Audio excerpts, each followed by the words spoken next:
man. I do what I do. To talk reckless to us, to capitalize off our legacy while showing nothing but contempt.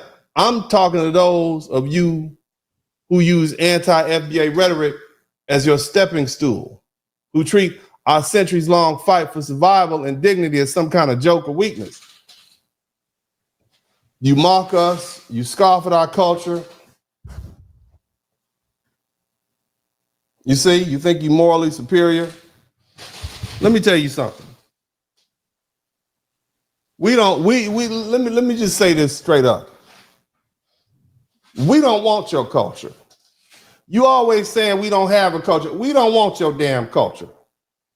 We don't want your tribal conflicts. We don't want your imported classism. We don't want your colorism, and we don't want your opportunism. We don't want it. Shout out to Joe Blogg. Let's get on down to it. FBA culture is superior to your culture. FBA, foundational Black American culture, is superior to your culture. That's why we ain't running over to your country and you coming over here to ours. Ooh, yep. I don't cook, I barbecue. See, the whole point of a culture is to make sure that a group of people can survive from one generation to the next and thrive. Culture is not about entertainment or fashion or surface level aesthetics. It is a strategic system of survival. It's built specifically to protect the people under hostile conditions. Make this unmistakably clear.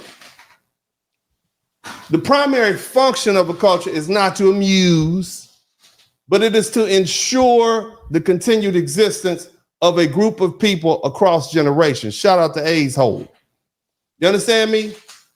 Culture is the operating system that helps a community adapt to and overcome adversity, to maintain social cohesion and transmit values, norms, and history, and a forged collective identity that builds resilience and purpose. We foundational Black Americans reject that shallow, commercialized interpretation of culture, of Black culture that dominates today, that we just about food and dance and all that twerking and whatnot. Look, FBA culture has never been about some sort of costume or pageantry. It's been about our survival. It has been about our resistance. It's been about making sure we live to see another day in a country designed to erase us. From the transatlantic slave trade to slavery, from Jim Crow to mass incarceration, from redlining to police brutality, foundational Black American culture was forged in fire.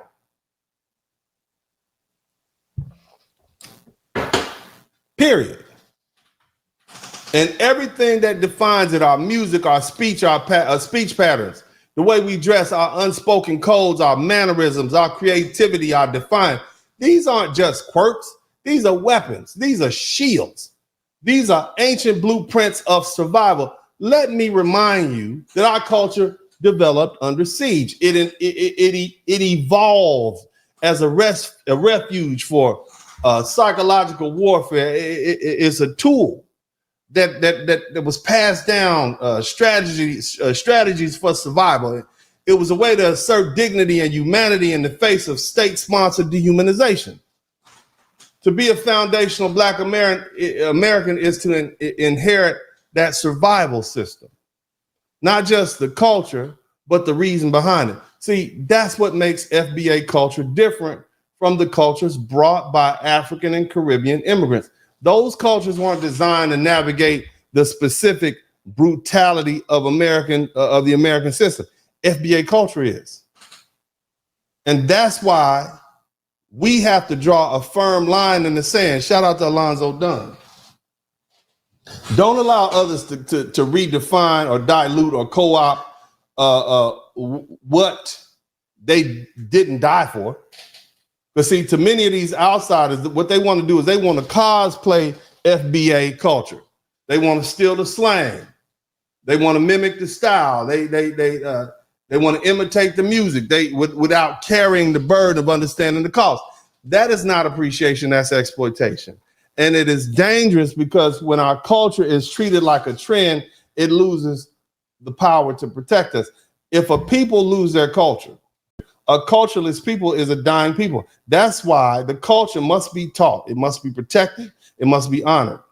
FBA culture is not a dance or a catchphrase. It is a blood-soaked legacy of rebellion, adaptation, innovation, and survival. And anyone who dares to trivialize it needs to understand that this culture was built to outlast oppression, and it will outlast you. Now, here's the thing. When you look at foundational Black American culture, one undeniable truth rises above all things. It has been astonishingly, unapologetically, and historically successful, not in spite of hardship, but because it was forged through hardship. Our culture didn't develop in a vacuum. It grew under constant siege. We have been surrounded by hostile people who don't want us here, constantly under surveillance, constantly subject to sabotage and systematic repression. And yet we survived. We adapted and we thrived. You understand me? Think about that. We went from plantations to penitentiaries. We went from sharecropping to urban ghettos, and we still here.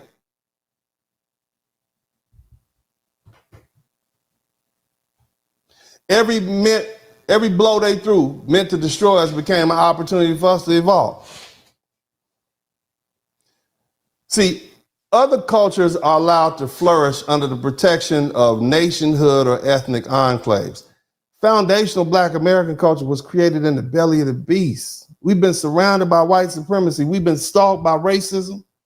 We've been deliberately undermined at every turn. And despite all that, we have produced generations of artists, intellectuals, inventors, entrepreneurs, warriors, and freedom fighters known across the world, from Muhammad Ali to Frederick Douglass, from Martin Luther King to Malcolm X. Everybody sees us.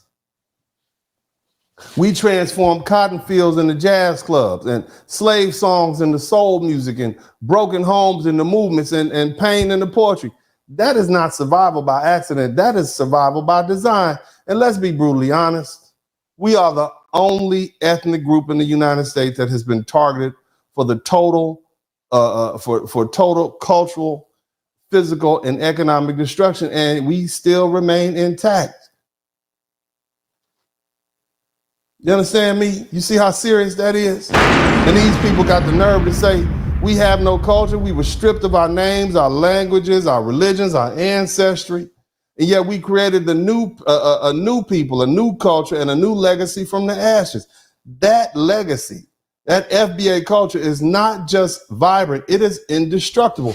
Even when every institution in America, from housing to healthcare to education to employment, has been weaponized to keep us down, we continue to influence every corner of American culture, from music to sports to politics to fashion. We set the tone, the trend, and the rhythm of every society that once tried to wipe us out. And this didn't happen because white people gave us a fair shot. It happened because FBA culture armed us with the tools to resist, to regroup, to rebuild, and to rise again. I want you to understand that white America spent centuries trying to either erase us or absorb us, like it did the Italians, like it did the Irish, like it did the Polish. But we forced them to accept us as who we are. Shout out to your people. We forced them to accept us for our Black selves. Shout out to David Johnson.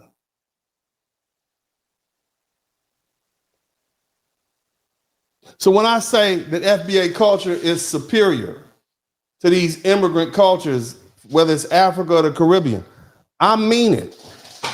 And I have the empirical data and the proof. You all, looking at me, are the proof.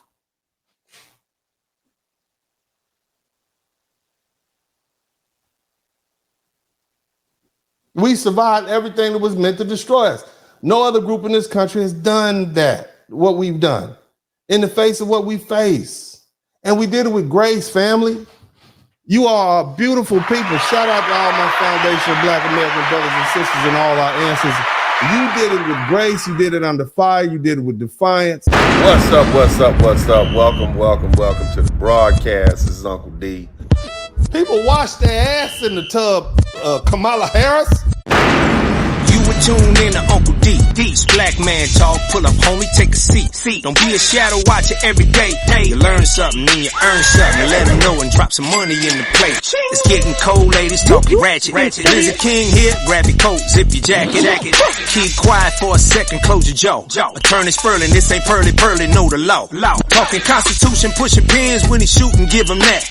Masculinity, just for the record, sprinkle that. You can keep your cat, gotta cut it. Only cat he rubbing, gotta love it. I call it Molly Buddy. Gotta vote your interest, voting earns. Presidential, this is for the money that I earn. When you gon' learn, my people, that evil mixed with evil. No matter what you're doing, baby, this ain't equal. Sometimes when you're special, you get hated. The test is for the best, you're damn right, my people made it.